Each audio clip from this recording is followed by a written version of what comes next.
When I first started in this work, it wasn't. I didn't start working with kids because I was a kid ninja or could touch children on their heads and they would quit having tantrums or anything like that. I started because I was a goon with kids. I was at Morehead State University.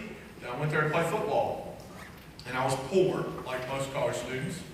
And I needed a job, and I asked the coach, do you know where I can get a job that works with the football schedule? And he said, there's a place not far from campus where they keep bad kids. I said, okay. And he said, they're always looking for people to work with them because nobody wants to work with the bad kids very long. And I said, okay, so I go to this place. It was a group home / detention facility. And I go in, and the executive director's got his feet on the desk, and he is honestly reading the paper. And I walk in, he looks at me and goes, you here for the direct care job? I said, yes, sir. And he looks at me real good, and he says, you got any felonies? I said, no. He said, you passed the drug screen? I said, yes, sir. He said, you got a valid driver's license? I said, yes, sir. He said, that comes back okay, you got a job. Which made me worried about who I was competing against. I still wonder if I got 2 out of 3 would I have still got the job.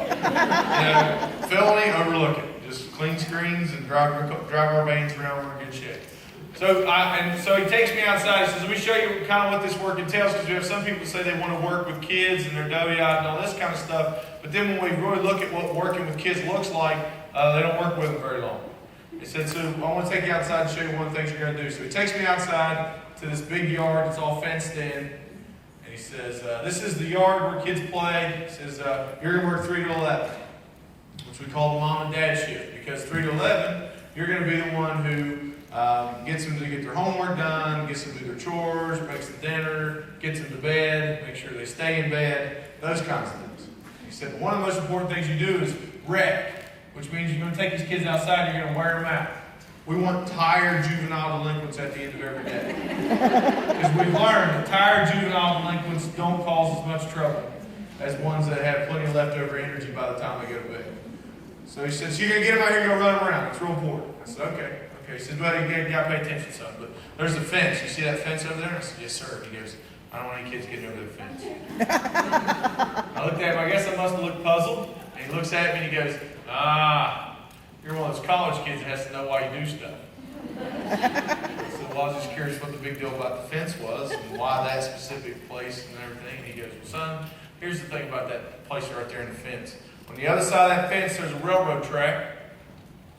And we have these situations that are called major unusual incidents, MUIs.